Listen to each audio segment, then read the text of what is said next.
O programa que você ouve agora é uma produção da Central 3.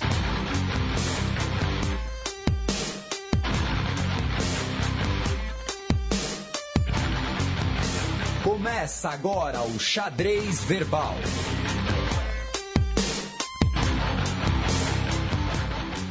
Bom crepúsculo, ouvintes da Central 3. Está começando mais um Xadrez Verbal, a sua revista semanal sobre política internacional, em formato de podcast, com meu chapa, com meu parça, Felipe Nobre Figueiredo, o homem por trás do tabuleiro.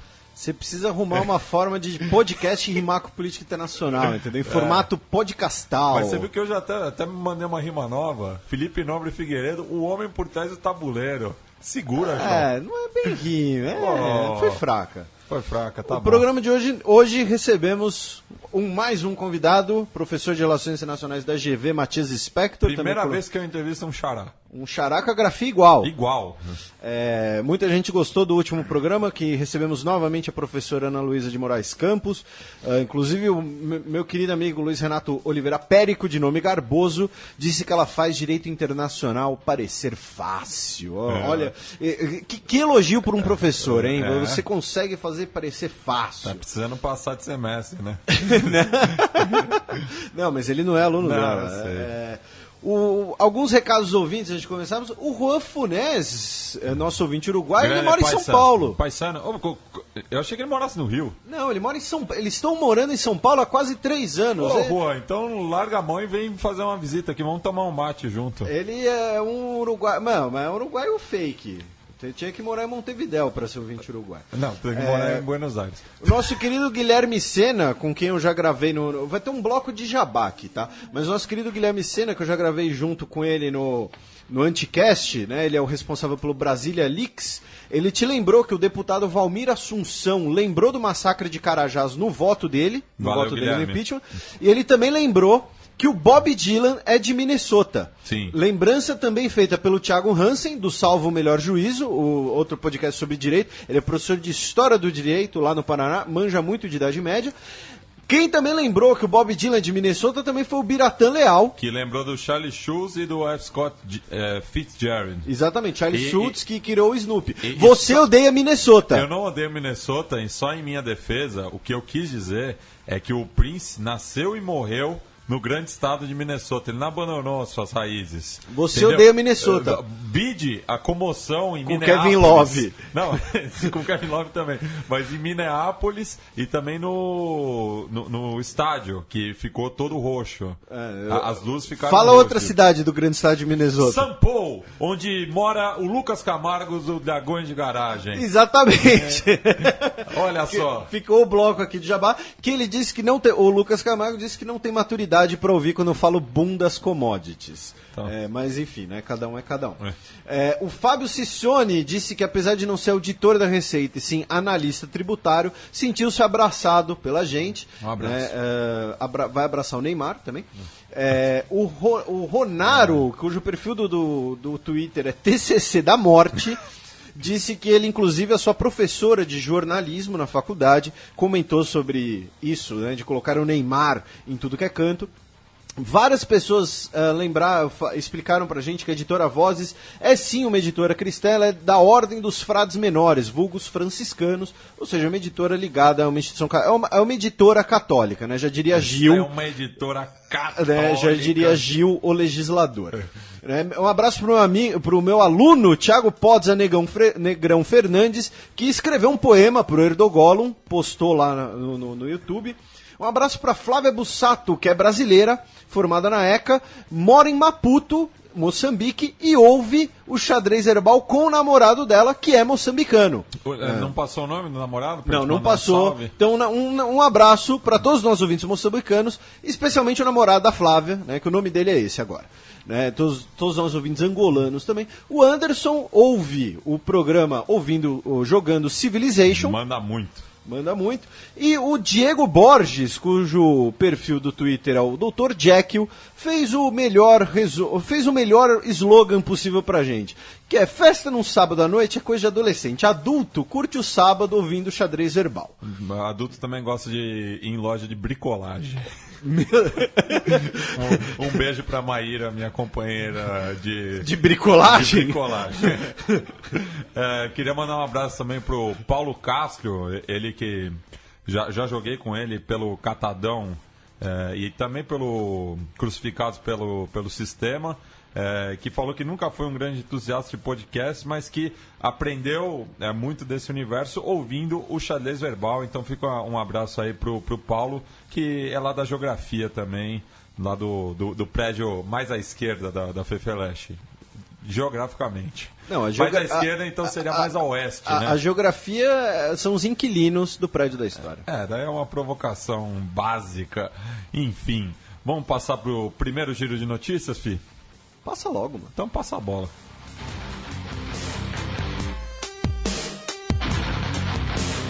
Giro de notícias. Notícia do último sábado, 30 de abril. Polícia detém 400 manifestantes em convenção partidária na Alemanha. 400 integrantes... não, desculpem. Seria realizada uma conferência, uma convenção partidária do AfD, Alternativa para a Alemanha, que é o partido populista de direita, o partido chamado de neonazista. Falamos disso um pouco na nossa conversa com o Alexander, que mora por lá. E 400 manifestantes de diversas vertentes políticas, mas a maioria de esquerda, bloqueava a rota para a convenção do partido de extrema-direita, e a polícia tirou esses manifestantes dali para permitir que a convenção fosse realizada. Eles que buscam autorizar, não é autorizar, votar, buscam votar a convenção interna do partido, o estatuto interno do partido Alternativa para a Alemanha. Última notícia de abril, pelo menos aqui no Xadrez Verbal. De 2016, 2016, né? Quer dizer, se o programa continuar, vai saber. Quênia queima 105 toneladas de marfim contra a caça de elefantes. O Quênia é um dos países que mais tem combatido a exploração do chamado ouro branco. Foi a maior quantidade de marfim incinerada de uma vez. E foi tudo feito de forma bastante midiática, com presença da imprensa, tudo mais, justamente para dar esse estímulo, esse símbolo da luta contra a caça de elefantes que buscam marfim. Calcula-se que cerca de 30 mil elefantes são mortos anualmente na busca de marfim. O quilo de marfim é comprado no mercado internacional, segundo uma matéria da AFP, por cerca de 1.000 euros o quilo. Então, 105 toneladas de marfim, vocês façam as contas aí do que isso significaria no mercado negro. E ainda no Quênia nós tivemos um desmoronamento de um prédio em Nairobi, capital do Quênia, que deixou pelo menos 7 mortos, sendo desses 7, 5 crianças. O prédio já estava condenado por autoridades, ele desmoronou após fortes chuvas. Notícia da última segunda-feira, 2 de maio. Oposição venezuelana apresenta 1.850.000 assinaturas para referendo. Como já repercutimos aqui no programa anterior, a Constituição venezuelana permite esse mecanismo que seria uma espécie de impeachment popular. Você entrega um determinado número de assinaturas, 1% do eleitorado, que seriam 200 mil assinaturas, ou seja, o número corresponde a mais de 9 vezes, e aí você consegue abrir o processo desse recall, vamos dizer assim, popular, para uma segunda etapa, onde aí são necessárias 20% das assinaturas do eleitorado venezuelano. O órgão eleitoral da Venezuela, o Conselho Nacional Eleitoral, disse essa semana que o parecer final, o resultado dessa contagem, deve ser entregue na semana que vem, na terça-feira, dia 10, ou na quarta-feira, dia 11. E, além disso, ainda na Venezuela, o Supremo da Venezuela vetou o aumento dos membros do tribunal de 7 membros para 15. Isso é curioso, por quê? Porque esse aumento foi estabelecido por uma lei aprovada agora em abril pela Assembleia Nacional. Como nossos ouvintes são muito atentos, eles devem se lembrar que a Assembleia Nacional, ela hoje tem sua maioria da oposição ao Maduro.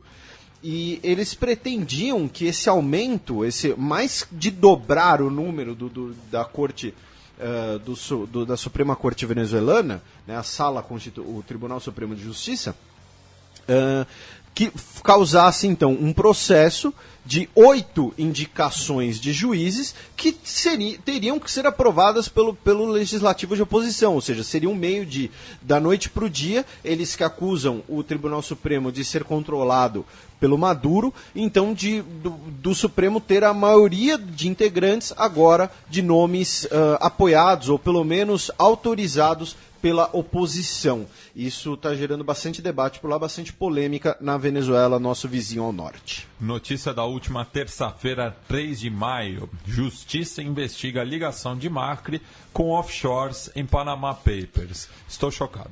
Então, mas essa é engraçado, porque assim, no mesmo dia, cara, no mesmo dia, tem outra manchete. Lê o que está escrito embaixo, meu caro Matias. Cristina Kirchner é denunciada sob acusação de enriquecimento ilícito. Ou seja, você escolhe aí algum, entendeu? Fica à vontade, porque em relação... Se gritar, pega ladrão. Então, a Cristina Kirchner foi denunciada junto com seu filho e o Macri, com o pai e o irmão, né? Então, assim, tudo em família. É tudo em família. E em relação à Argentina, falando um pouco mais sério agora, a gente teve um grande protesto de centrais sindicais no fim de semana. Na última sexta-feira, desculpa, você que é o nosso especialista na Argentina, nós tivemos um grande protesto de centrais sindicais, e você já comentou inclusive as ligações entre as centrais sindicais e as questões eleitorais na Argentina, e o protesto é contra a inflação que atingiu 12% no primeiro trimestre de Buenos Aires. E por conta disso, o Macri fez um pronunciamento, um meia-culpa, admitindo que o ajuste econômico prejudicou os setores da população na Argentina. Então, passados aqui mais ou menos 5 meses da eleição do Macri, né, 6 meses da eleição, começa aí a já ter os primeiros problemas que um governo num país como a Argentina certamente enfrentaria. E além disso, porém, a boa notícia é que se você mora em Buenos Aires, você pode voltar a frequentar balada, porque a justiça argentina derrubou aquela medida que proibia as baladas em Buenos Aires. E eu estive em Buenos Aires nesse final de semana e 2 coisas me chamaram a atenção.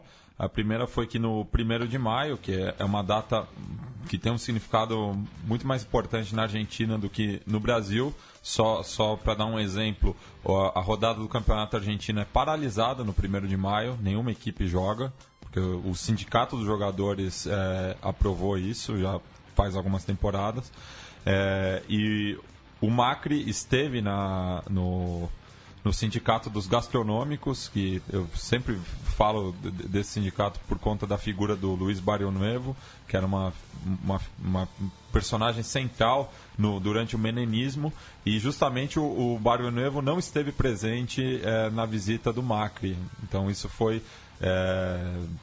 Isso teve um certo peso. É tipo alguém te visitar em casa e você não está em casa. E você não está em casa. E outra coisa também é que a gasolina subiu pela 5ª vez desde a eleição do Macri. E, salvo engano, o preço varia entre 19 e 20 pesos. O que dá no litro? O litro. Caramba. Isso que dá no câmbio mais ou menos uns 5, 6 reais. E você não aproveitou o momento clubista de dizer por que você estava em Buenos Aires. Eu estava justamente em Buenos Aires celebrando os 110 anos do Clube Atlético Chacarita Juniors, que recebeu a equipe sub-20 do São Paulo numa grande festa tricolor. E infelizmente o resultado não foi empate, os meninos do São Paulo ganharam por 2-1, assim como ganharam do sub-20 do São Lourenço pelo mesmo placar, e ganharam de 6-1 do River Plate. Não, mas o momento clubista era pro Chacarita, não era pro São Paulo, mas maluco. Você extrapolou o negócio. Mas o Chaca tá brigando ainda pelo acesso, ganhou do Almagro na última sexta-feira e amanhã recebe o Rinácia de Jujuy. Vamos passar agora para a nossa conversa com o meu tocajo, Matias Spector, e a gente volta na sequência com a Semana na História, o nosso quadro sobre as efemérides semanais. A Semana na História.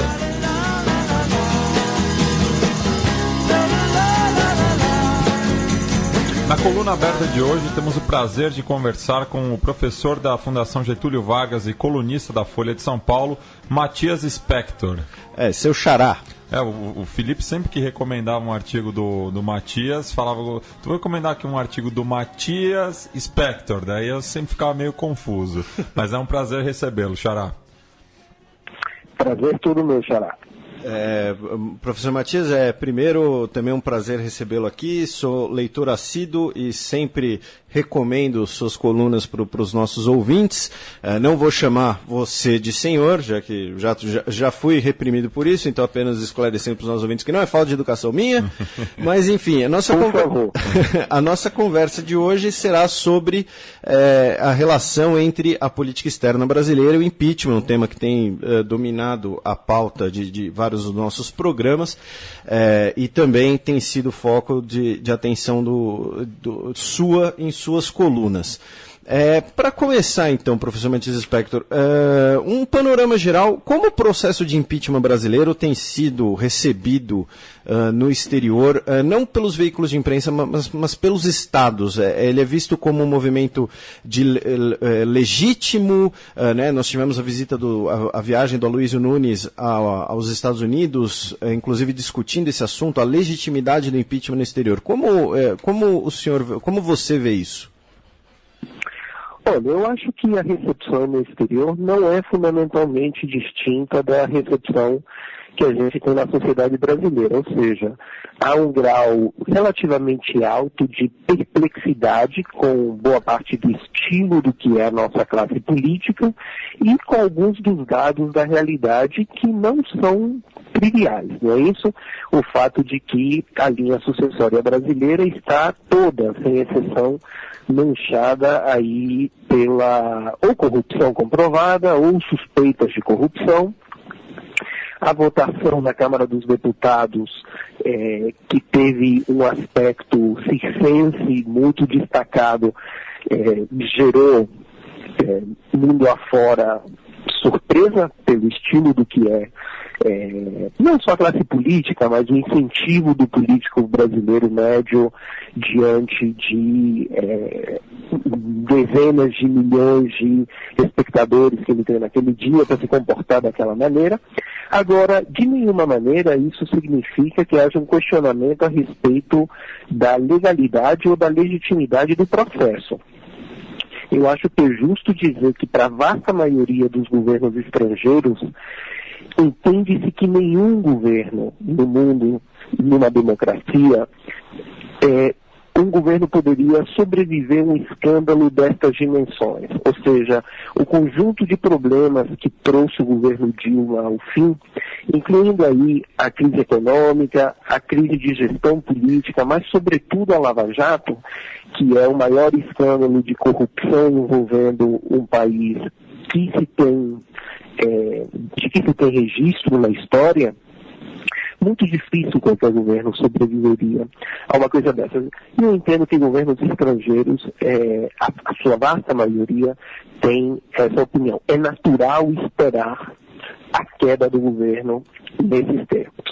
Não houve, da mesma maneira, na maioria dos governos, nenhum tipo de questionamento em relação ao processo que atravessou e está atravessando o Congresso Nacional com a chancela da Suprema Corte. Entende-se também que o Brasil é uma democracia competitiva, com uma imprensa muito competitiva, da mesma maneira.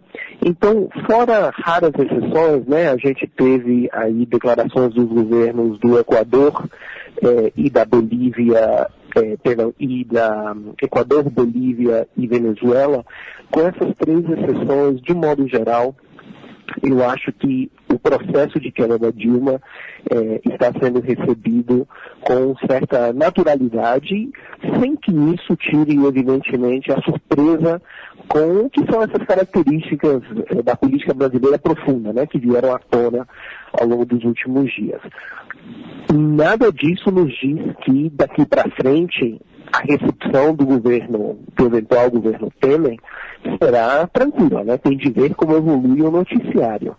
Mas o ponto é que até aqui, certamente mundo afora, não houve uma percepção significativa de que este processo seja ou pouco natural ou, de alguma maneira, não seja legítimo.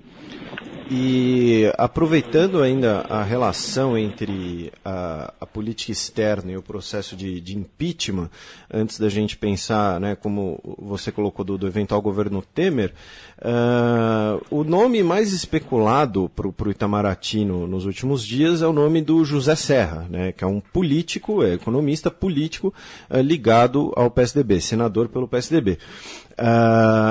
A última vez que nós tivemos um chanceler que não era ou diplomata de carreira ou então um acadêmico ligado ao tema, como era o caso do Celso Laffer, foi justamente após o processo de impeachment do Collor, quando tivemos o Fernando Henrique Cardoso como chanceler, como ministro de Relações Exteriores. Como você vê essa possibilidade do Ministério de Relações Exteriores, do Itamaraty, virar uma moeda de troca de apoio político, um loteamento do Ministério de Relações Exteriores como um ministério, entre aspas, qualquer em troca de apoio político? Eu responderia para você da seguinte maneira. O fato de que na história do Brasil contemporâneo a gente tenha tido muitos chanceleres que são ao mesmo tempo profissionais da diplomacia de carreira não significa que a atuação desses chanceleres seja uma atuação técnica apolitizada. Sim. Tá? O chanceler brasileiro atua, por definição, de maneira política, mesmo que não seja um político de carreira. Quando isso não acontecer, porque o perfil do chanceler não era bem adequado ao que é a lógica da política da esplanada dos ministérios, esses chanceleres tiveram sobrevida muito curta, que é o caso dos últimos 3 chanceleres. O Antônio Patriota, o Luiz Figueiredo e o próprio Mauro Vieira. Agora, indo para trás um pouco, o embaixador Celso Amorim operou politicamente como se vinculado a um partido fosse. A mesma coisa a gente pode dizer do chanceler que serviu ao presidente Fernando Henrique durante a maior parte do seu período no governo, o embaixador Luiz Felipe Lampreia. Os embaixadores que serviram como chanceleres durante o regime militar, idem, eles vestiram a camisa política. Então, acho que essa é a primeira coisa a notar. A segunda coisa que é importante dizer é que a expressão loteamento não é exatamente precisa quando a gente a usa no caso do Itamaraty, porque loteamento denota a partilha do poder em função dos interesses econômicos que grupos políticos podem ter na ocupação de um ministério determinado. O Itamaraty é um ministério muito pequeno, com poucos funcionários e com orçamento minúsculo. Então ele não entra bem nessa lógica. Não é porque aquilo que ele faz seja excepcional, mas é porque o ministério é muito pobre. Tá? Não é fácil nesse sentido de lotear. E ao mesmo tempo, diferentemente do Ministério da Cultura, que também tem um orçamento minúsculo, o Itamaraty, o que tem é enorme prestígio. Então, é um excelente lugar para você acomodar um político como o Serra, que é um sujeito com muita exposição internacional, com uma longuíssima vivência internacional, com muita experiência de política externa, principalmente na área comercial, e que simplesmente na atual conjuntura política é uma figura grande demais para ombrear com aquele que tudo indica será o presidente da República, que é o Temer. Então, nesse sentido, eu acho que a acomodação, do ponto de vista tanto do Temer quanto do Serra, é uma acomodação que atende a esses interesses. Do ponto de vista da diplomacia profissional, a grande vantagem de ter um político com peso próprio, que é o caso do Serra, é que o Itamaraty terá alguma chance agora de destravar o fluxo de financiamento que foi cortado há bastante tempo e que tem produzido ao longo dos últimos anos um declínio brutal da capacidade do Ministério das Relações Exteriores de efetivamente fazer política externa.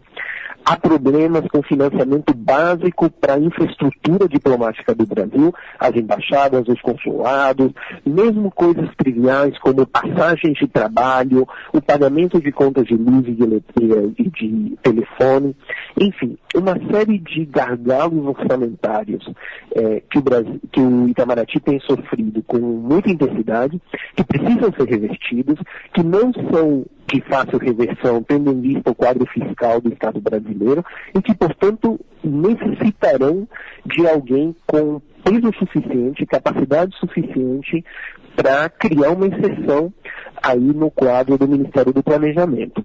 Então, nesse sentido, também para o Itamaraty, essa notícia é uma notícia que pelo menos abre uma possibilidade aí de otimismo para o futuro. Matias, ainda em relação ao José Serra, durante a campanha presidencial dele em 2010, ele acabou entrando em colisão com dois vizinhos aqui, no caso Bolívia e Paraguai, em relação ao tráfico internacional de drogas.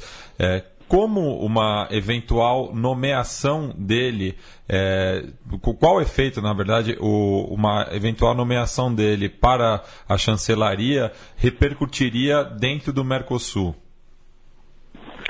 Olha, duas coisas em relação a isso. Primeiro, uma coisa é o discurso de campanha de qualquer político e outra coisa muito diferente é o comportamento desse político quando está devidamente empossado num cargo de responsabilidade. Vocês vão de se lembrar que durante as suas várias campanhas para a presidência da República, o Lula denunciou sistematicamente os Estados Unidos, o que não o impediu de, uma vez empossado, ser o patrono da maior e mais intensa aproximação do Brasil aos Estados Unidos que a gente viu na nossa série histórica desde a Segunda Guerra Mundial.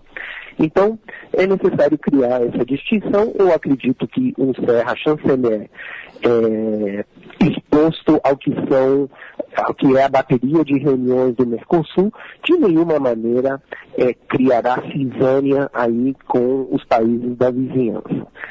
Isso em primeiro lugar.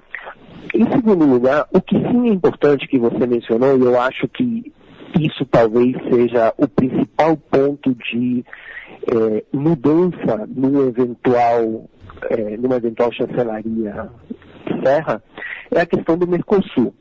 O Serra é, quiçá, no Brasil, o maior crítico do Mercosul no formato que o Mercosul tem hoje em dia. Ele tem não só críticas típicas de campanha, mas a assessoria parlamentar dele no Senado Federal produziu material ao longo dos últimos anos de estudo sistemático sobre a questão, ou seja, o Serra é um homem que tem ideias próprias a respeito do Mercosul. Então é possível que ele tente empurrar as coisas um pouco na direção de uma revisão do que seja o funcionamento básico do bloco. Isso dito, eu acho que a coisa fundamental para a gente entender é o seguinte: o Mercosul está moribundo há mais de uma década, mas apesar disso não morre. E o motivo pelo qual não morre é que há uma coleção de interesses muito poderosos no Brasil e na Argentina, sobretudo, que se beneficiam dele estar neste estado. Tá? Então não bastará a um chanceler, ou mesmo ao presidente da República, ter a intenção de transformar as coisas. Será necessário criar um modelo de mudança que beneficie grupos políticos que têm força de apoiar essa mudança. Sem isso, não haverá mudança. A gente terá mais do mesmo olhando para frente. Eu sou muito cético em relação à capacidade que o eventual governo Temer vai ter de dar uma guinada significativa no quesito Mercosul.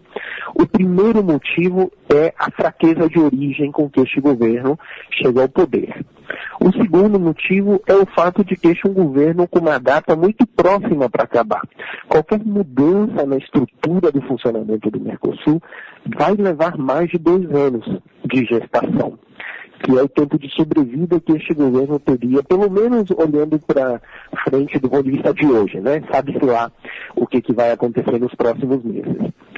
Então, embora o Serra tenha muito voluntarismo quando se trata de Mercosul, a sua capacidade efetiva de fazer uma transformação vai enfrentar uma série de obstáculos. E se ele vai conseguir ou não fazer isso, e mesmo se ele vai optar ou não comprar essa briga, quando ele terá tantas outras brigas para comprar, me parece que em relação a isso, o que a gente tem pela frente é um grande signo de interrogação. Antes da gente passar para outras relações, professor, focando especificamente no Mercosul aqui, brevemente, você comentou do estado moribundo, né, o estado travado que o Mercosul está há uma década. Você vê alguma forma de superar esse travamento como uma reforma institucional, ou é necessário criar outra coisa, é necessário suplantar o Mercosul? Apenas uma pergunta um pouco fora do tema, mas querendo saber a sua posição de perito no tema. Olha, a dinâmica central do Mercosul é ditada por grandes interesses de cunho protecionista no ABC paulista e no que é o eixo Buenos Aires-Córdoba, na Argentina. São grupos industriais que se beneficiam de regras do jogo que terminam criando um mercado artificialmente fechado para os seus produtos. Estes grupos têm enorme influência política no Senado argentino e no Senado federal brasileiro. Eles têm capacidade de financiamento de campanha e eles também têm a capacidade de ditar boa parte do tom do comentário da imprensa, porque são indústrias que empregam muitos trabalhadores e, portanto, têm a capacidade de produzir ameaças constantes de demissões em massa.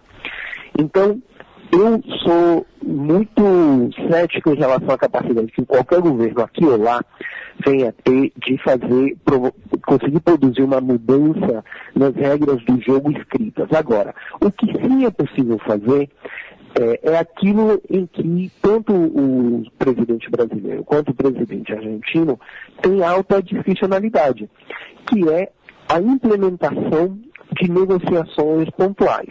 É perfeitamente plausível imaginar um governo Macri lidando com o eventual governo Temer de maneira muito pragmática com a letra do Mercosul. Não é perfeitamente plausível imaginar que ambos deem o entendimento de que há enorme flexibilidade para que cada parceiro atue sozinho ali onde é útil.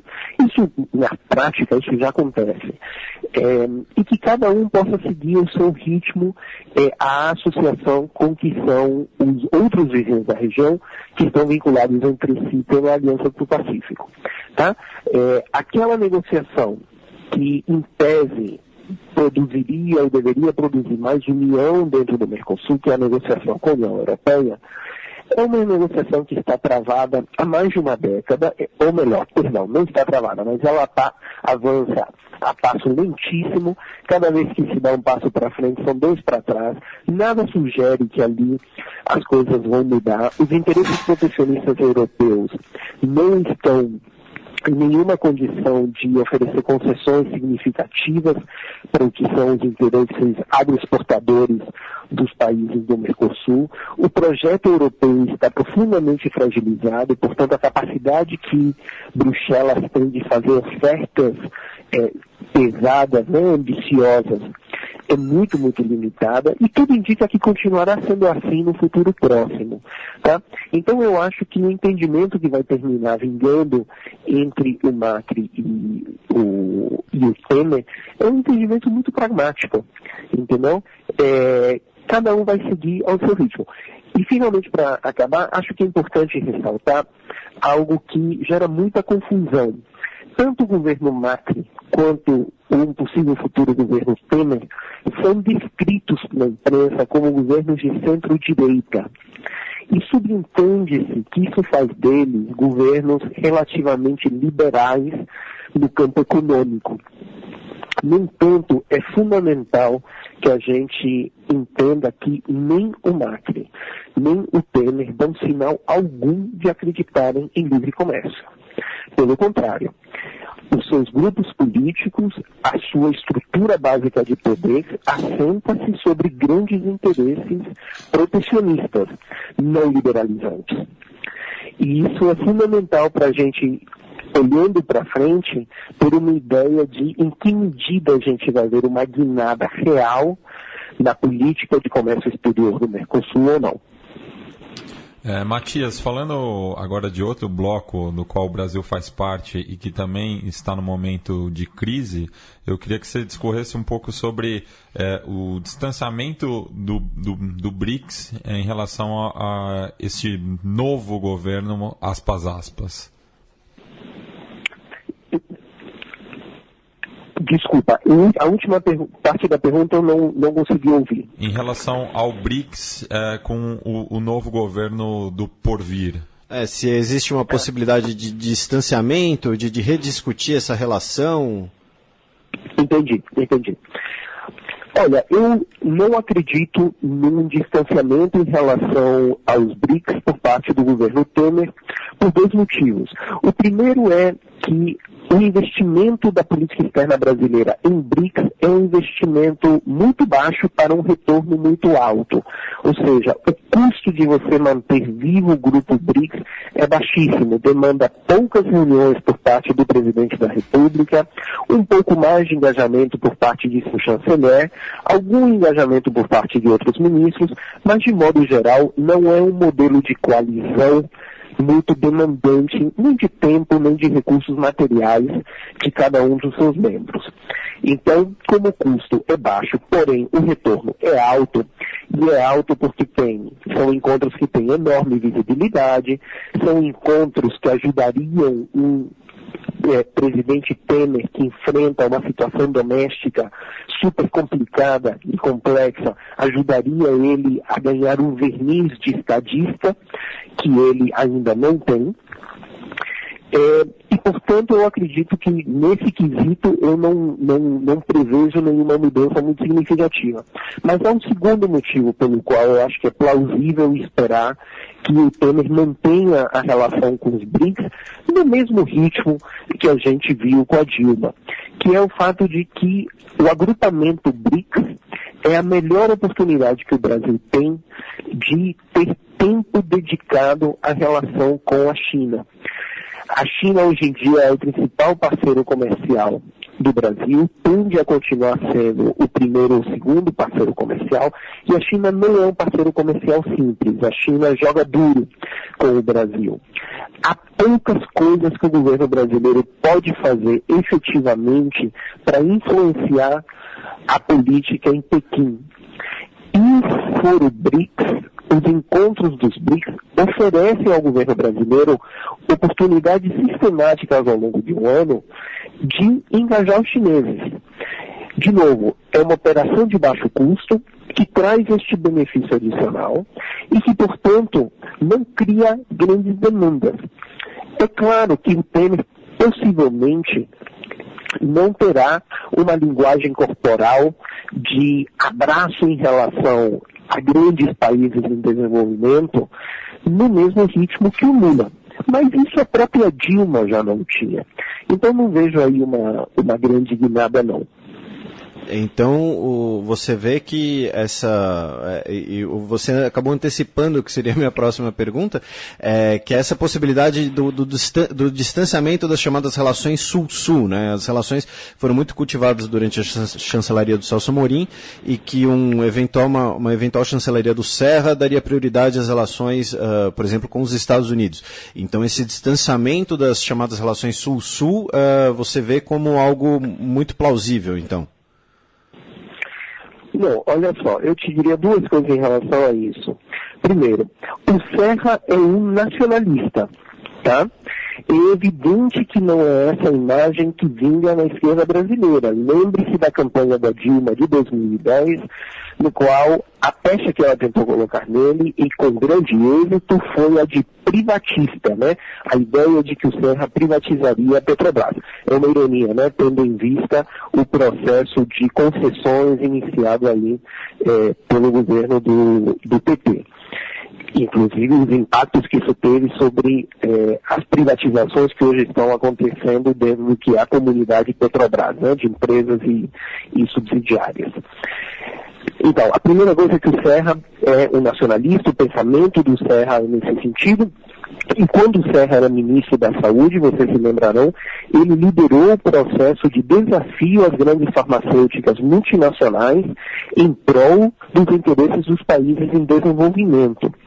Quando Lula foi eleito presidente e escolheu Celso Amorim para ser seu chanceler, Celso Amorim, recém-nomeado chanceler, recebeu um telefonema do Serra, que era o ex-candidato a presidente que havia sido derrotado nas eleições de outubro de 2002.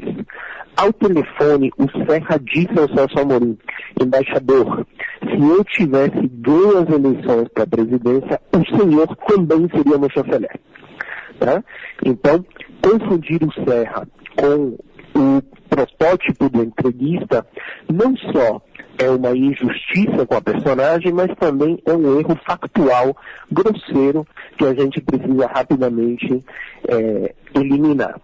Agora, em relação às relações Sul-Sul, como eu disse, eu acho que um governo Temer com Serra, chanceler, não vai fazer uma guinada brutal na América do Sul, não vai fazer uma guinada brutal em relação aos BRICS. Onde que vai ter, eu acho, guinada brutal? Na atitude em relação à Venezuela, na linguagem corporal em relação ao Equador. Acredito que em relação à Bolívia haverá uma acomodação, tendo em vista a magnitude dos interesses brasileiros que tem do lado de lá, e não muito mais do que isso. Em relação à África, a gente precisa pensar o seguinte: o auge do engajamento brasileiro com a África foi o governo Lula. O governo Dilma assistiu uma queda enorme da prominência da África no horizonte da diplomacia brasileira. Tá? Eu não acredito que o governo Temer vai mudar esse tom. Vai ser mais ou menos isso. Não tem dinheiro para ter grandes empreitadas lá, mal tem dinheiro para manter a infraestrutura diplomática de embaixadas e consulados, e não há nenhum tipo de ímpeto dentro do BNDES, neste momento, para manter a política de expansão de empreiteiras lá, em função da Lava Jato e em função de tudo que a gente descobriu de lá para cá. Então, não é que vai haver um corte das relações com a África. As relações com a África já vêm sofrendo desde 2010, já tem 6 anos que as relações com a África não são prioridade. Então, nesse sentido, eu não acredito que isso vá representar uma mudança muito grande, tá, em relação ao que a gente vê. Eu acho que os princípios básicos da diplomacia brasileira mais ou menos se mantêm, tá? E, de novo, como sempre é o caso, aquilo que vai ditar o ritmo do que o Brasil faz fora das fronteiras vai ser a lógica da política doméstica. Aproveitando o gancho, professor Matias, aqui no programa e em todas as mídias, eu sou bastante crítico a essa perda da diplomacia brasileira durante o governo Dilma. Qual a sua avaliação do Ministério de Relações Exteriores, os 3 chanceleres em conjunto, no governo Dilma? Sua avaliação, um panorama geral? O governo Dilma tinha uma situação muito difícil na área externa desde o começo. Em parte porque havia herdado um arcabouço de política externa super ambicioso do governo Lula, e seria, por definição, muito difícil manter o ritmo desse engajamento fora das fronteiras, mas também porque boa parte das iniciativas que haviam sido iniciadas no governo Lula já haviam fracassado antes do governo Dilma começar. Notem vocês que as principais iniciativas de política externa do governo Lula não chegaram a bom termo. Ou seja, Doha não chegou a bom termo, a reforma do Conselho de Segurança não ocorreu, a transformação do Mercosul na âncora da política externa brasileira nunca aconteceu durante o governo Lula. A mudança da geografia do comércio internacional sob a égide da OMC não ocorreu. A ideia de que o Brasil passaria a ser um ator significativo no Oriente Médio também não aconteceu. E os primeiros problemas com o modelo de capitalismo de laços que levou as grandes empreiteiras à África com crédito subsidiado do BNDES, também começou a apresentar problemas ainda no governo Lula. E, por fim, a mais ambiciosa das iniciativas do governo Lula, que foi a declaração de Teherã, não só não resultou, como também criou um enorme custo reputacional para o Brasil. Tanto é que a primeira entrevista da Dilma como presidente eleita à imprensa internacional começa com uma pergunta sobre a declaração de Teherã, né? E ela imediatamente sinaliza que terá uma atitude em relação ao Irã de muita mais cautela e distanciamento do que havia sido o caso com Lula. Então, a Dilma começa, desde o início, ela já tem esse problema. Ela terá de presidir uma retração da política externa brasileira e, além disso, ela terá de arcar com as consequências de iniciativas que não deram certo. Tudo isso para dizer que não é apenas a personalidade da Dilma que explica o ritmo dessa retração, que foi um ritmo muito acelerado. De fato, o Brasil diminuiu de tamanho no cenário internacional naquele período. A outra coisa que é importante dizer também é a seguinte: a crise internacional de 2008 e 2009 chegou ao Brasil bastante tarde, mas quando chegou, não chegou como uma marolinha, chegou de fato como um tsunami e reverteu a nossa trajetória. Então, aqueles recursos de poder que o Brasil havia conseguido na década de 2000, que não são menores, que era a possibilidade do presidente brasileiro vender ao mundo um país que estava em franca expansão, que estava reduzindo desigualdade e incorporando milhões de pessoas ao seu mercado de consumo, tudo isso desapareceu do mapa em relativo pouco tempo, né? Já em 2013, 14 e 15, a narrativa é muito diferente, né? O Brasil que ganha as Olimpíadas, né? E a Copa, o Brasil de 2008, 2007 e 2008, e o Brasil da reeleição da Dilma são dois países muito diferentes quando olhado da perspectiva internacional. Então, para além das eventuais preferências pessoais de Dilma, da capacidade dela ter empatia com outros chefes de Estado, para além de tudo isso, eu acho que tudo isso é menor. Tem um problema fundamental que é herdado do período Lula e que não teria sido fácil para nenhum governo, Dilma ou não. E aproveitando essa questão, só para contextualizar para os nossos ouvintes, a declaração de Teherã foi a tentativa conduzida pelo Celso Amorim e pelo governo turco, né, de negociar o acordo nuclear do Irã. E ainda agora vindo para as novas perspectivas, comenta-se muito que o Ministério do Desenvolvimento, Indústria e Comércio Exterior seja desmembrado e que essa parte de comércio exterior ela seja, entre aspas, fundida com o Ministério de Relações Exteriores. Como você vê isso, professor Matias? Olha, na realidade, já saiu a notícia ontem à noite, hoje estamos falando no dia 6 de maio, né, na sexta-feira. Ontem, 5 de maio à noite, já saiu a notícia de que o Temer teria dito ao Serra que o Itamaraty não levaria consigo as negociações comerciais que hoje em dia estão situadas sob a égide do Ministério da Indústria e Comércio. O motivo disso é um motivo de política interna, é o fato de que o Temer precisa do Ministério da Indústria e do Comércio como parte da distribuição de cargos para conseguir apoio parlamentar para passar as reformas que ele precisa. Então, isso não vai acontecer. O que a gente pode discutir é se teria sido bom isso acontecer. Ou seja, se seria bom que boa parte da operação da Secretaria de Comércio Exterior ficasse sob a guarda do Itamaraty. Eu acredito que não seria bom por dois motivos. Primeiro, nenhum país que é grande jogador em comércio internacional faz uma coisa dessa, ou seja, concentra toda a responsabilidade pelas negociações de comércio exterior em uma agência só. Por que não faz isso? Porque se você faz isso, você enfraquece a posição negociadora do seu próprio país. É muito mais vantajoso para qualquer país, numa negociação internacional, dizer para quem faz demandas, olha, não posso atender a sua demanda como você quer, até não conseguir a anuência de várias agências dentro do meu próprio país. Esse jogo diplomático, pelo qual você nega uma demanda externa, dizendo que essa concessão só poderá ser dada depois de você conseguir o acordo de uma gama múltipla de agências internas, isso se perderia.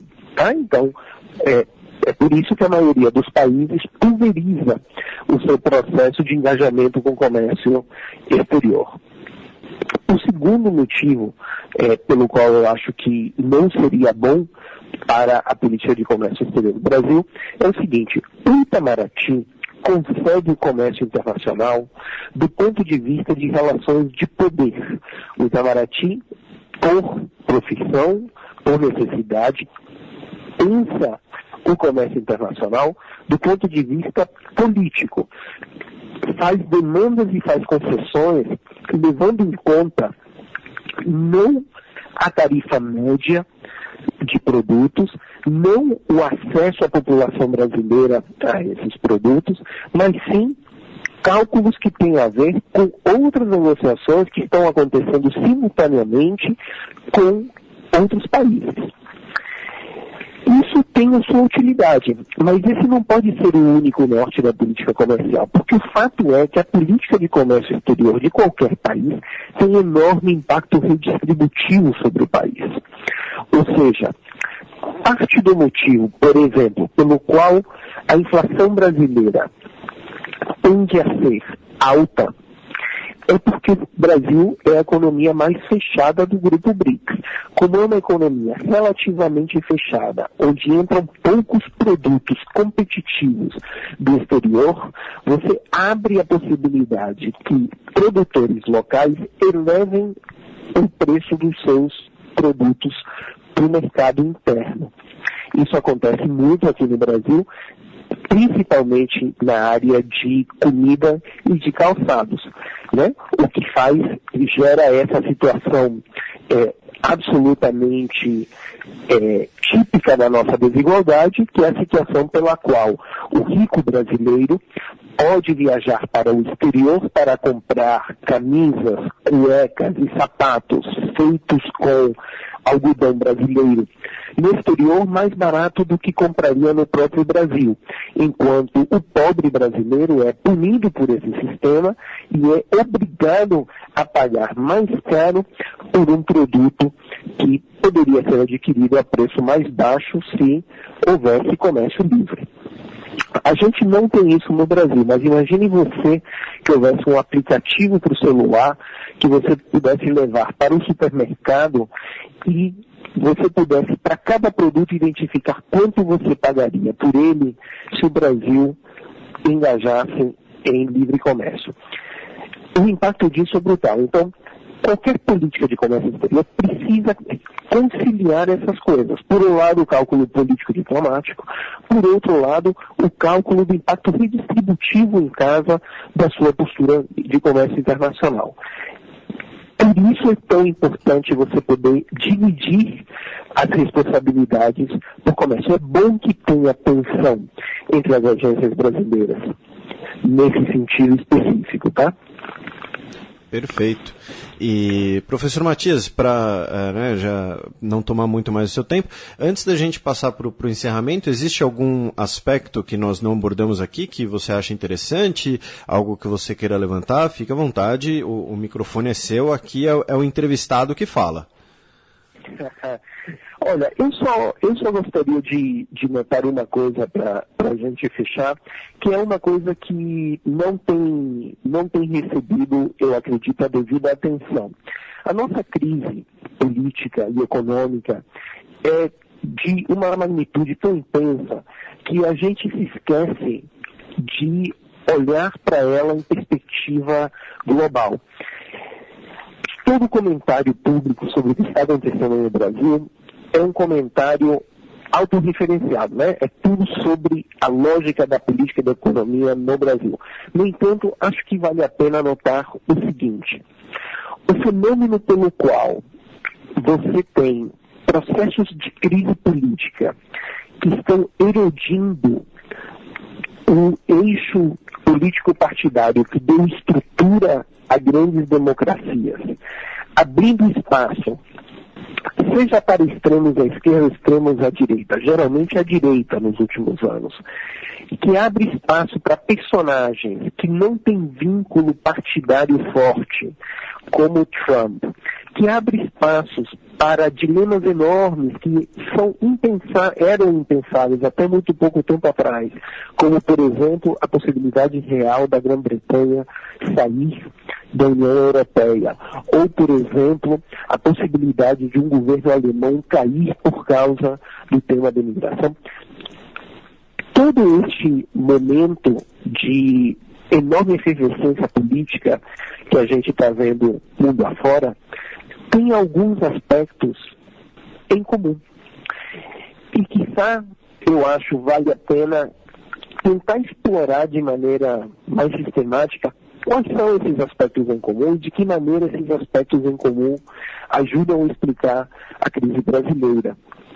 E eu, somente para fechar, gostaria de apontar um dos fatores que eu acho que é comum aí a boa parte da cena política de diversos países e que também está presente aqui, que é o seguinte: ao longo da década de 2000, a gente assistiu a um movimento de enorme transformação social, tá? Em todos esses países. E a gente sabe pela história que qualquer movimento de grande transformação social movem as placas tectônicas que dão estabilidade a uma sociedade. E cria uma reação que muitas vezes é de cunho raivoso, às vezes até mesmo violento, e de descarte do que são os pilares tradicionais da política. Eu gostaria de deixar vocês com isso, porque eu acho que esse é o tipo de agenda que, olhando para o futuro, vale a pena explorar. Não, de fato é uma questão, inclusive, histórica, né? Aproveitando que tem 2 graduados em História por aqui. Agora, antes do Matias pedir a sua dica cultural, eu tenho já antecipando 2 dicas para os leitores, que são os livros 18 Dias e o livro Kissinger e o Brasil, ambos do professor Matias Spector. Já os recomendei no meu canal do YouTube, porém, repito aqui a recomendação, especialmente o 18 Dias. E, professor, como é de praxe aqui no programa, os convidados participam também do último bloco, o 7º selo, que é sempre uma dica cultural para os nossos ouvintes. Então, fique à vontade para ocupar esse espaço conosco. Maravilha. Você está me pedindo uma sugestão de um livro?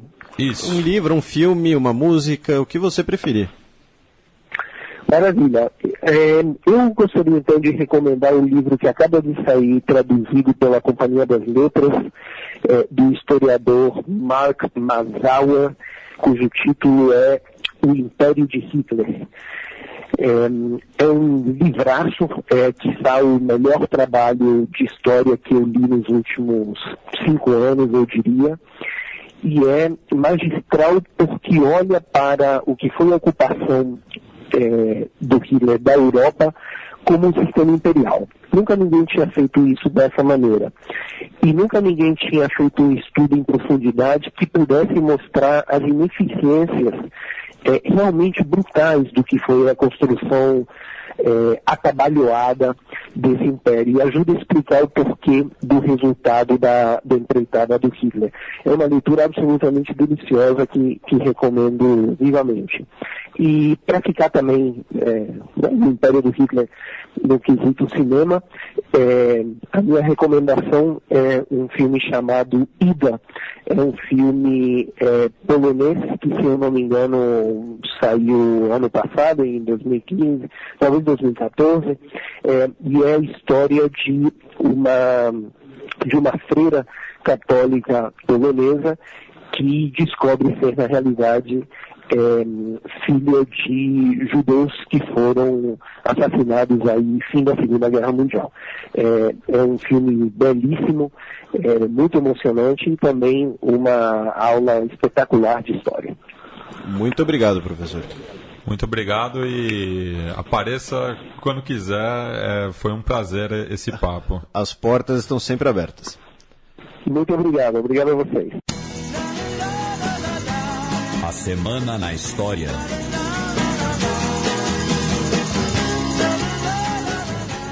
2 de maio de 1536, há 480 anos atrás, era detida Ana Bolena.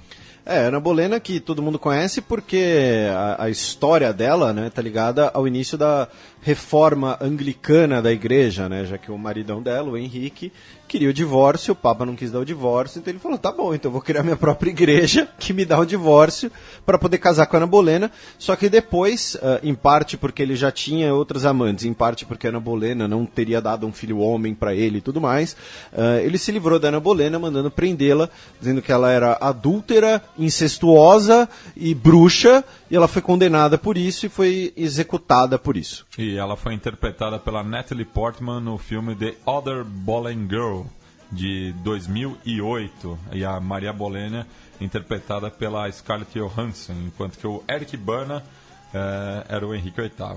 O Henricão. O Henricão. Notícia do último dia 3 de maio de 1921. Há 95 anos atrás, a Irlanda era dividida. No processo de conceder autonomia, a Irlanda foi dividida entre a Irlanda do Norte, protestante, e a Irlanda do Sul, católica. No ano seguinte, a Irlanda começa a sua guerra de independência e vira a República da Irlanda. E fazendo um alto jabá, nós temos o Fronteiras Invisíveis do Futebol sobre a Irlanda, em que falamos episódio da segundo série. Programa em que falamos bastante desse assunto. Deem lá uma ouvida, mas a divisão que todo mundo conhece hoje começou, não tem nem 100 anos. Notícia do último... 5 de maio de 1941. Não é tão notícia assim, é um fato. Há 75 anos atrás, a Etiópia era liberta. Na Etiópia, que foi brevemente ocupada por tropas italianas, nas vésperas da Segunda Guerra Mundial, e essa ocupação durou até meados da Segunda Guerra Mundial. Esse foi o único período em que a Etiópia foi dominada por uma potência estrangeira, e a Itália chegou a tentar invadir a Etiópia anteriormente e foi derrotada. A Etiópia não apenas foi o único país da África que não foi colonizado por uma potência estrangeira, mas também foi o único que derrotou a potência estrangeira que tentou aparecer por lá. E outra, a infantaria etíope estava descalça. E as tropas italianas não que elas estivessem muito melhores, né? Porque uma das razões do exército italiano ter sido um grande fracasso na luta na África era porque ele contava com meios de transporte completamente obsoletos numa guerra no meio do deserto. Mas, enfim, toma essa Mussolini. Vamos passar agora para o match.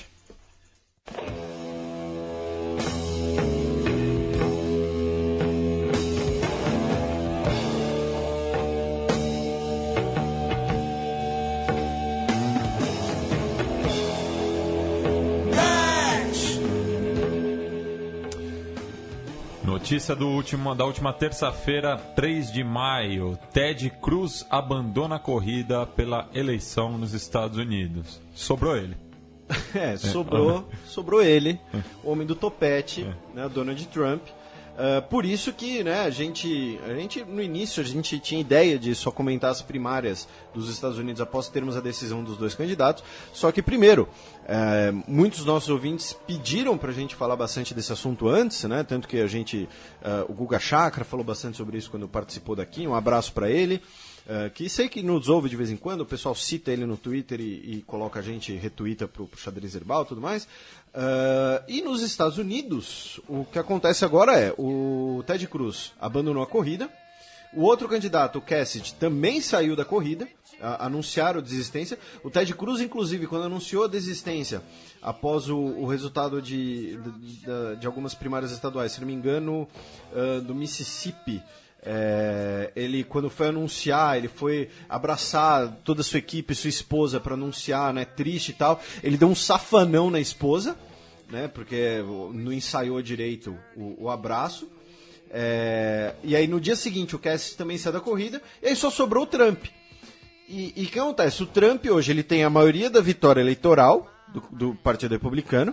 Ele é o único candidato que se mantém na corrida, né? Ele ganhou por WO no mínimo, já que todo mundo desistiu. Só que o principal assunto agora só sobrou o cara que o partido não quer. Tanto que o líder republicano na Câmara dos Estados Unidos, o Paul Ryan, já disse que não vai contar, não vai apoiar integralmente o Trump.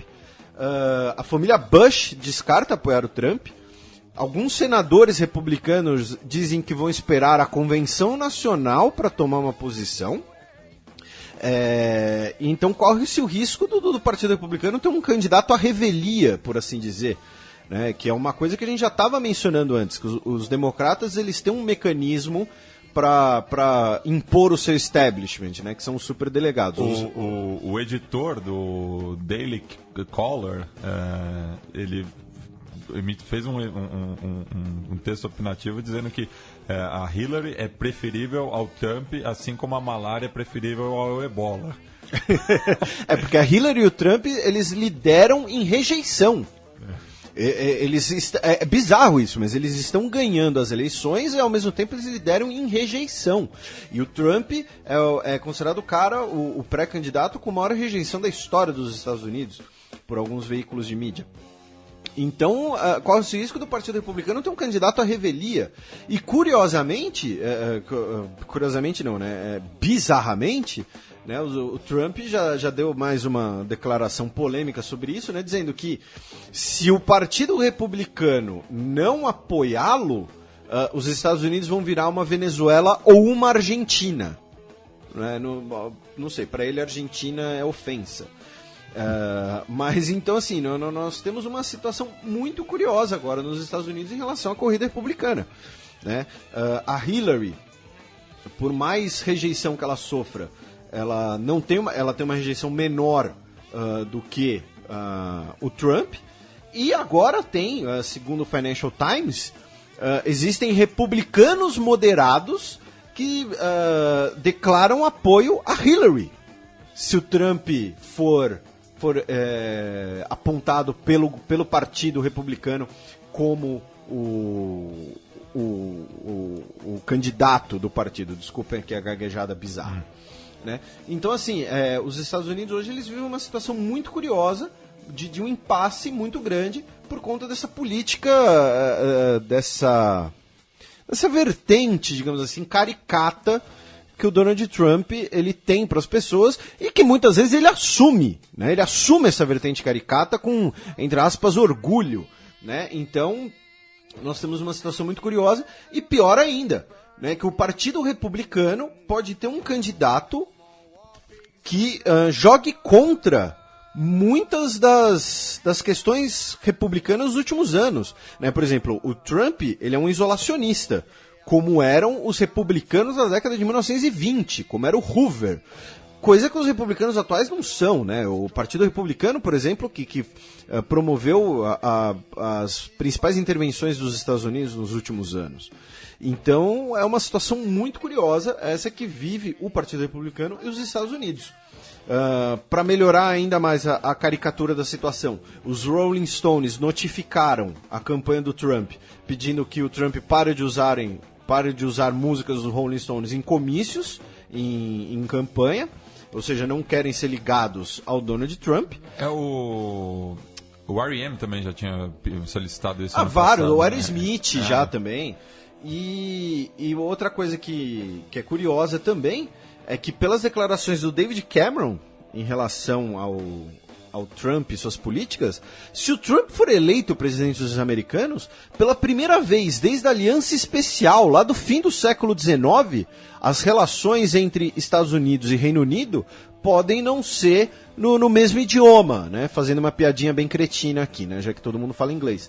Mas então o Trump, com essa possível vitória por WO, ainda por cima, e aí tem o outro lado, né? De gente que aponta que o Ted Cruz e o Kasich foram instruídos pelo Partido Republicano a saírem da corrida para então criar um impasse jurídico, ou seja, esvaziar a corrida eleitoral para indicação interna do Partido Republicano, e com isso o Partido Republicano conseguir criar algum meio de bloquear o Trump como seu candidato, mas mesmo isso é muito difícil, assim, óbvio, não existe nenhuma evidência oficial sobre isso, porém é uma possibilidade e mesmo assim uma possibilidade remota, já que você vai ter que fazer um malabarismo retórico absurdo para justificar isso, porque o Trump, mesmo agora estando por WO, ele era o vencedor, ele venceu diversas primárias, algumas de lavada. Então tá aí os Estados Unidos com esse impasse bizarro nas suas eleições por WO por conta do Ted Cruz que abandonou a corrida. Agora vamos passar para o cheque.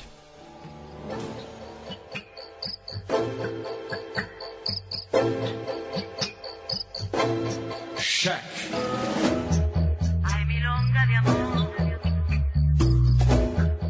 Felipe, eu acho que a gente vai ter que contratar um correspondente turco. Um advogado turco. Também, alguém que faça as duas funções, porque não é possível, toda semana tem. Não, e a dessa semana é complicada. Fala aí a notícia pro nosso ouvinte. Vamos lá, notícia de ontem, dia 5 de maio. Após conflitos com o presidente Erdogan, premier turco anuncia saída. Lembrando que Erdogan é o nome, é o CNPJ do Erdogan. Né? Aquele é chamado apenas de Erdogan. Eu tô lendo a manchete da Folha, no caso. Não, mas é porque teve um ouvinte que brincou no Twitter dizendo que com o Guga Chakra que ele ouviu pela primeira vez o nome do Erdogan. O nome verdadeiro, né? Mas lembrando que o nome aqui é Erdogan, porque ele é a cara do Gollum, caso vocês, né? Joguem Erdogan no Google. Vai ter várias referências. Mas enfim, vamos lá. O Ahmet Davutoglu anunciou que sua renúncia da liderança do partido e, consequentemente, da renúncia da função de premier ontem, quinta-feira. Palavras dele: decidi que pela unidade do partido uma mudança na liderança seria o mais apropriado. Não pretendo disputar o congresso do dia 22 de maio. Estou dizendo aos membros do nosso partido, até agora eu liderava vocês. De agora em diante estarei no meio de vocês. Daqui a 3 semanas, uma convenção de emergência do AKP deve escolher uma nova liderança, que será automaticamente, basicamente, o novo primeiro-ministro, já que o partido conta com maioria no parlamento turco. Lembrando que a Turquia é um semipresidencialismo. A Turquia hoje está num limbo entre parlamentarismo republicano presidencial e um semipresidencialismo. E caminhando a passos largos para uma ditadura. Então, e esse é o problema. Porque que acontece?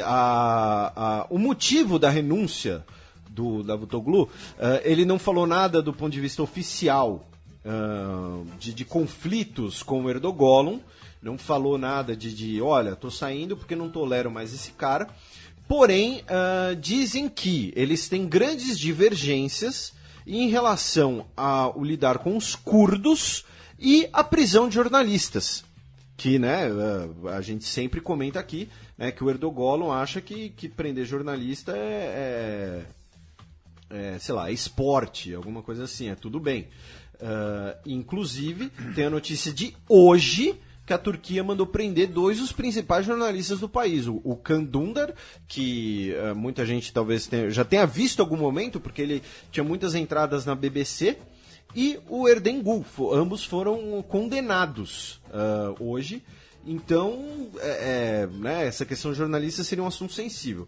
Porém, com essa renúncia do Davutoglu, nós já temos agora, né, qual foi a principal especulação logo depois? De que isso vai favorecer mais um passo autoritário do Erdogan, já que agora você tem um vácuo de poder ainda por cima, né? Muito provavelmente o novo premier vai ser alguém do partido que seja mais cordeirinho em relação ao Erdogan, não vai ser alguém que vai bater de frente. E aí, o que o nosso querido Erdogan fez hoje, sexta-feira, dia 6, entrou ao vivo na TV turca para dizer que a renúncia não vai deixar um vácuo do poder nem prejudicar a economia do país. Porém, que isso mostra como uma nova Constituição e a mudança para o sistema presidencial são necessidades urgentes e não um desejo pessoal dele. Né? É só uma coincidência que ele é o presidente e que ele quer mais poder para ele mesmo. Né? Só uma coincidência que o cara que manda prender todo mundo, que manda processar o cara na Alemanha por causa de um desenho, por causa de um poema, por causa de uma brincadeira na TV... que é uma mudança, que é uma nova Constituição, né? Uma nova Constituição. Eu acho que ele tem. Essa vai especialmente para os nossos ouvintes que ouviram Fronteiras Invisíveis do Futebol sobre a Turquia e ouviram um pouco sobre a história da Turquia. Eu acho que ele tem recalque, ou inveja, ou ciúmes do Atatürk, né, que recebeu esse título do parlamento turco, né, de pai dos turcos. Então ele quer ele quer dominar a parada, ele quer ser o novo pai dos turcos, ele acha que ele é a última bolacha do pacote, não sei. Estou usando termos não muito acadêmicos aqui, tá, gente? Desculpem. Mas o fato é, a renúncia do premier turco abre uma situação perigosíssima. Por quê? Porque mesmo se for eleito um novo premier agora e se mantém o sistema, vai ser uma eleição interna ao partido do Erdogan. Então, certamente, vai ser a eleição de alguém favorável a ele. Segundo, valoriza essa retórica dele de uma mudança constitucional, colocando o modelo presidencial, centralizando o poder ainda mais na figura dele. Né? Sendo que hoje a própria Turquia, ela tem, além desse regime de censura, ela tem um conselho, digamos assim, de Estado de pessoas não eleitas de uma situação, herdeiros de uma situação autoritária, né?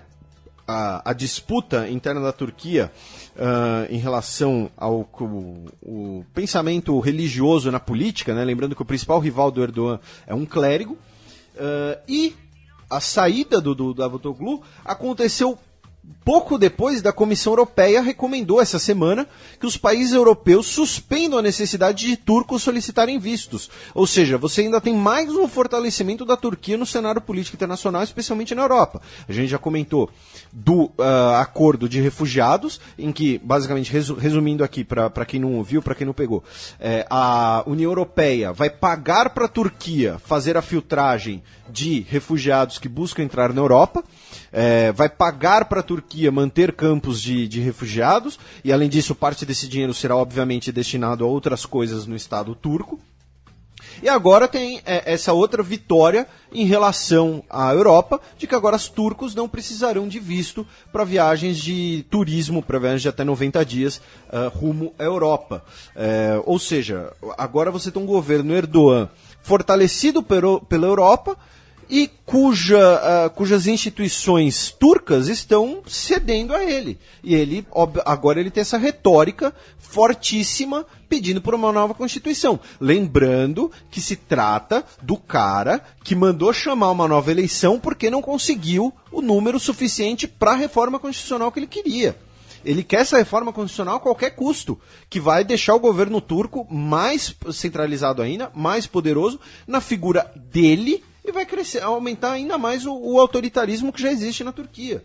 Né? Quando a gente fala aqui toda semana de jornalista preso, a gente pode até falar em tom de brincadeira do Erdogan, das piadas e tudo mais, mas isso não é piada, isso é um assunto sério. Né? Imagina se o governo brasileiro... Para ficar um exemplo bem evidente na disputa partidária. Um governo do PT manda prender o Reinaldo Azevedo. Por ser o Reinaldo Azevedo, por ter as opiniões dele. Imagina um termo, né, novamente, não muito acadêmico, o fuzuê que ia ser. É o que a Turquia faz. A Turquia manda prender todo e qualquer jornalista que fala contra o governo. Como se isso não fosse um dos pilares da discussão política. Então é realmente preocupante.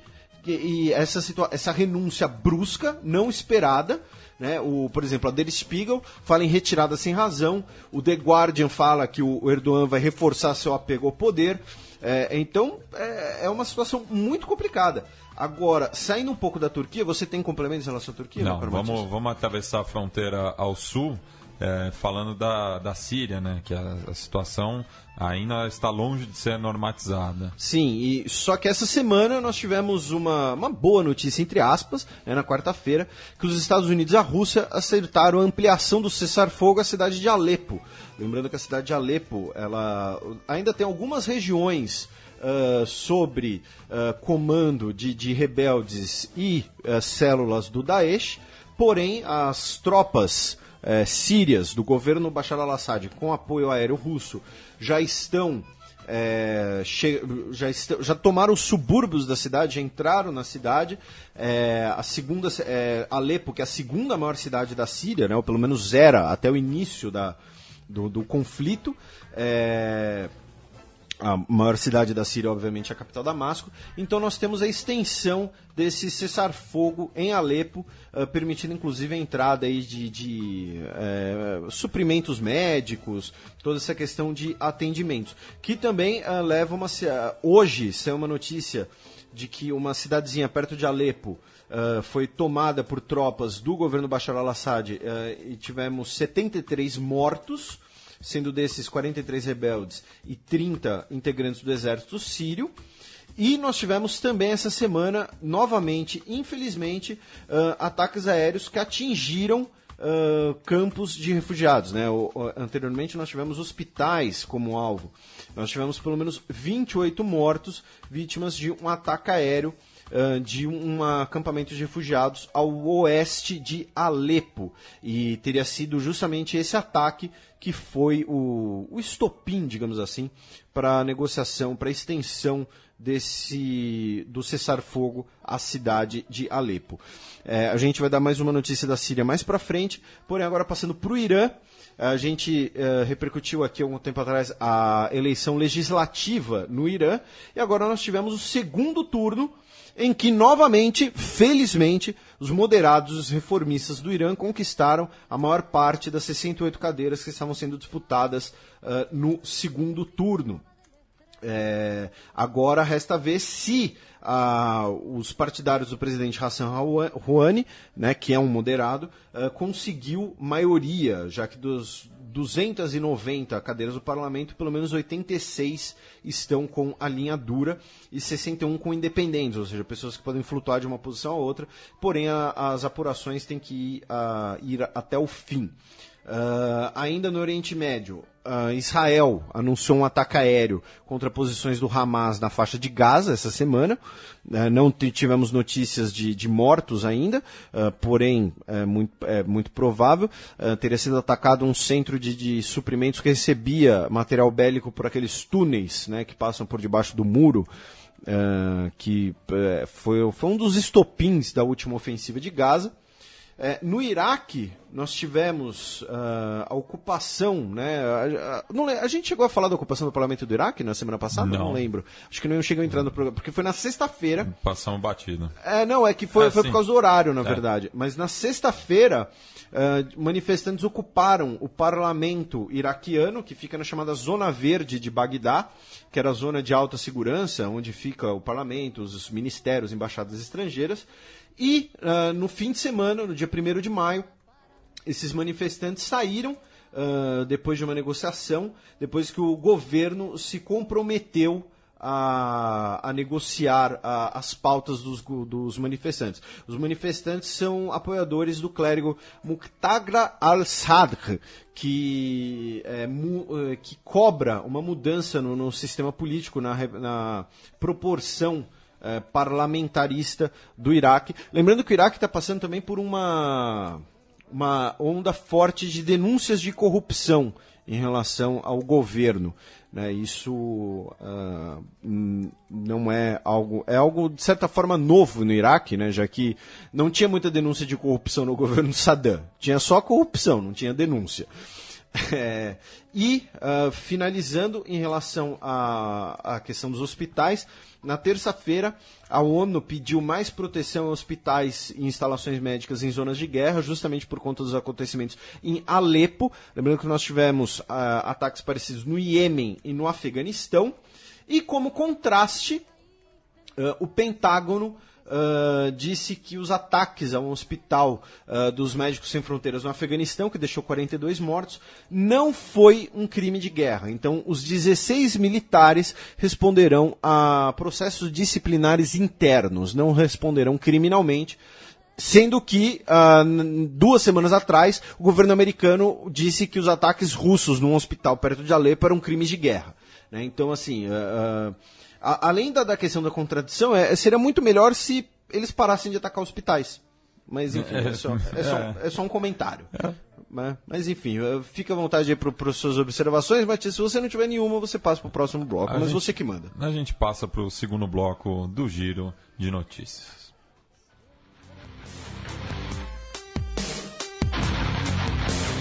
Giro de Notícias.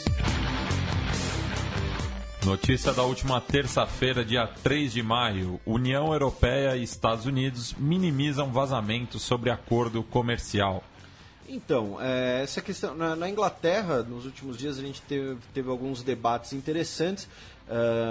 E um deles foi justamente essa questão aí do acordo de comércio. Por quê? Porque é um acordo comercial entre a União Europeia e os Estados Unidos que vazou, digamos assim, pelo Greenpeace, e que isso mostraria que o consumidor europeu teria sua proteção diminuída. Lembrando que, por exemplo, alguns anos atrás, foi uma instituição europeia que meteu uma multa bilionária na Microsoft por monopólio, né, por conta do Windows. Então, e o acordo entre Estados Unidos e União Europeia prevê uma arbitragem conjunta nesses casos, e, segundo alguns partidários da União Europeia, segundo alguns críticos do acordo, como, por exemplo, esse pessoal do Greenpeace, que vazou 248 páginas de documentos sobre a parceria transatlântica de livre comércio e investimento, dizendo que os consumidores e a proteção ambiental europeia serão, entre aspas, subordinados a interesses dos Estados Unidos. Isso reverberou muito na Inglaterra, no Reino Unido, já que o Reino Unido vai passar pela votação se o Reino Unido sai ou não da União Europeia. E, obviamente, todo mundo, autoridades dos dois lados, tiveram que, né, minimizar um pouco o impacto desse vazamento, que afetaria principalmente os cidadãos europeus. É mais ou menos uma lógica parecida com a do Trump, só que na lógica contrária, né? Eles colocam que os europeus ficariam subordinados aos interesses dos Estados Unidos. E a defesa europeia, principalmente, foi de que os documentos vazados mostram posições nas negociações, mas não refletem o documento final, né? O que, de certa forma, é verdade. Então, teve isso. E em relação a esse assunto também, o David Cameron, defendeu a permanência do Reino Unido na União Europeia, na Comissão Especial do Parlamento. Lembrando que haverá o referendo. Haverá o referendo, que era uma promessa de campanha dele. Sim. Né? Ele se comprometeu a fazer o referendo. E agora ele tenta, né, ele coloca essa posição de defender o Reino Unido na União Europeia, só que ele fez uma pequena concessão. Ele retrocedeu um pouco o apoio histórico, inclusive muita gente estranhou quando a gente comentou disso, né? Mas historicamente o Reino Unido sempre apoiou a entrada da Turquia na União Europeia. E o Cameron retrocedeu um pouco nesse apoio, dizendo que a Turquia levará décadas para fazer parte do bloco. Então ele, digamos assim, ele quis dizer, né, que, olha, eu tenho uma posição, mas ele quis agradar todo mundo, né? Tanto que ele foi perguntado se ele estaria arrependido de convocar o referendo pelo fato do próprio Partido Conservador estar dividido, e ele respondeu que não, porque ele acredita na democracia, apesar de não apoiar o Brexit, né, a saída inglesa, a saída do Reino Unido da União Europeia. E a gente vai falar um pouquinho mais ainda da Inglaterra na última notícia, na notícia de hoje, mas isso é mais pra frente. Notícia do último dia 3 de maio também. Rei da Espanha dissolve o parlamento e convoca novas eleições para junho. O parlamento espanhol estava travado, né, porque a Espanha historicamente tem dois partidos, a centro-esquerda e a centro-direita. E agora você tem dois partidos, um de esquerda, que é o Podemos, e um de direita, que é o Ciudadanos, e eles vão conseguindo se articular para ter maiorias. Os dois lados tentaram, receberam autorização do rei para tentar conseguir uma maioria para governar. Diante do impasse, o atual primeiro-ministro recomendou ao rei que o parlamento fosse dissolvido, e as eleições serão no dia 26 de junho, apenas 6 meses depois da última eleição. Ou seja, a gente tem duas possibilidades aqui, de que os espanhóis voltem a apoiar os dois partidos, os dois grandes partidos centrais, né, o PP de centro-direita e o Partido Socialista de centro-esquerda, ou então que eles passem a apoiar ainda mais os partidos mais à direita e mais à esquerda, o Podemos e os Ciudadanos. Isso veremos em junho. Notícia do último dia 5 de maio, também conhecido como ontem.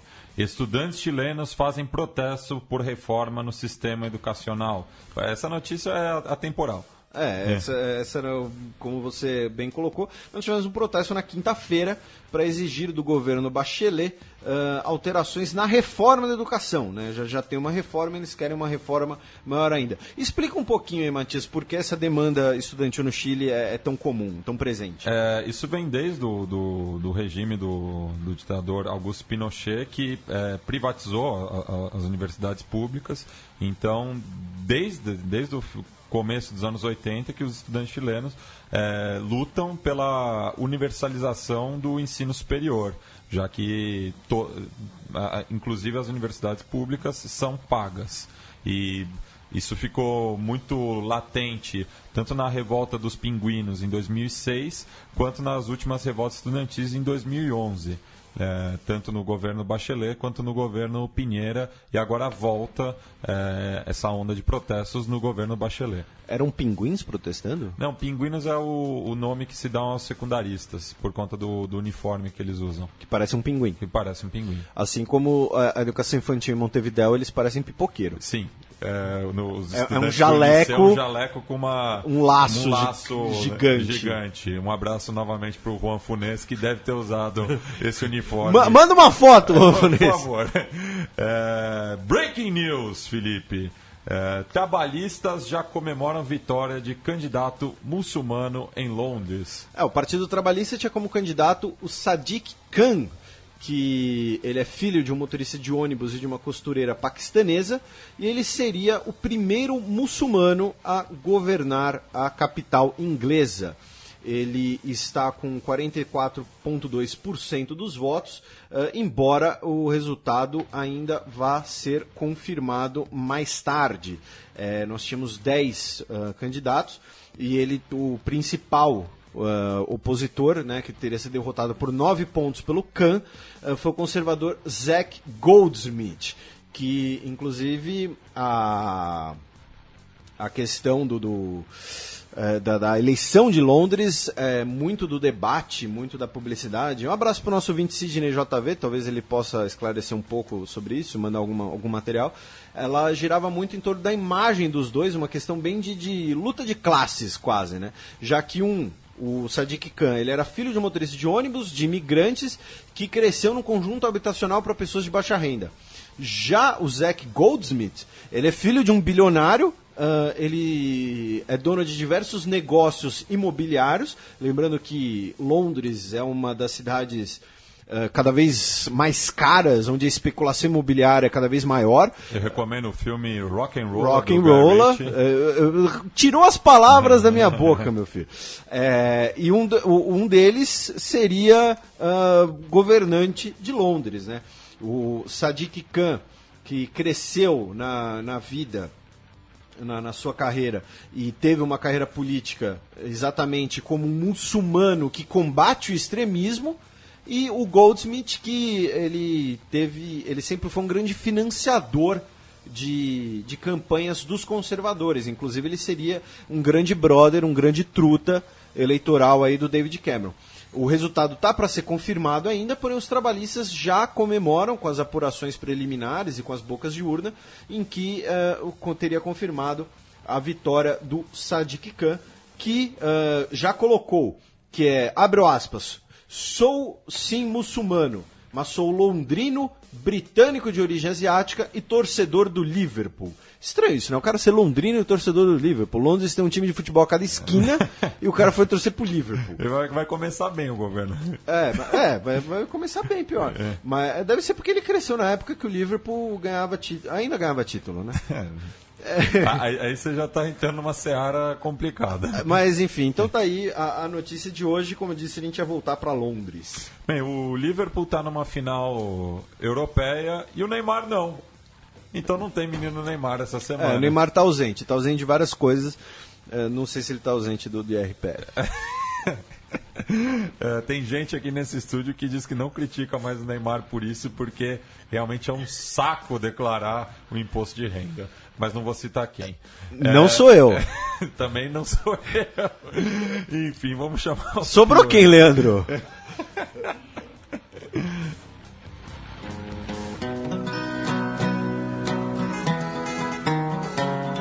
Os peões. A bullet from the back of a bush took Medgar Evers. Depois a gente pergunta pro Alex como se diz peão isolado em turco, porque mais uma vez essa honraria é entregue a um cidadão desse país. Mas dessa vez não vai pro Erdogan. Dessa vez vai pro Ahmet Davutoglu. Por quê? Porque foi bundão. Foi bundão, pediu arrego, pediu pra sair e fortaleceu o Erdogan. Se fortaleceu o Erdogan, é peão isolado, entendeu? Não pode. Tá aí, leva o peão isolado pra casa como despedida do governo. Na lata. E o Promoted Pawn é quem, Felipe? O peão promovido hoje é duplo, né? O peão promovido vai tanto para Hillary Clinton como Bernie Sanders, porque um dos dois será o futuro presidente dos Estados Unidos. Ele só precisa resolver entre eles qual vai ser.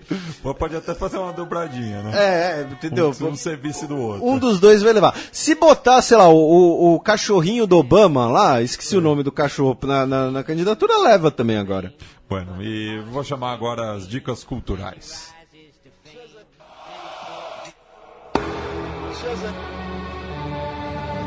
The Almighty.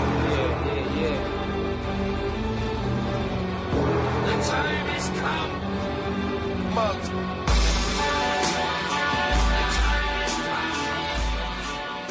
Felipe, qual é a sua dica cultural para os nossos ouvintes nessa semana? Então, além dos livros do professor Matias Spector e das dicas dele, a minha dica cultural, essa semana nós tivemos como um ato simbólico, né, a orquestra do Teatro Mariinsky da Rússia se apresentou na cidade de Palmira, na Síria, na histórica cidade de Palmira, no que restou do sítio arqueológico de Palmira, patrimônio da humanidade.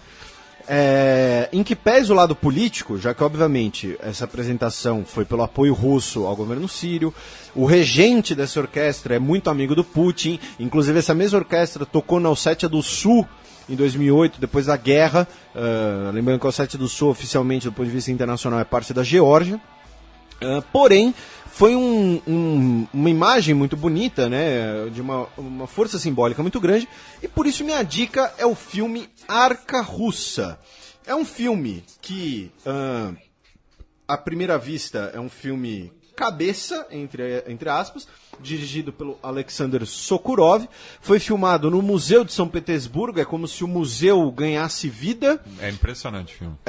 Só que não é tipo uma noite no museu, é uma coisa mais artística. Só que o detalhe que acho que é o que você vai falar, não tem corte no filme. É um plano sequência.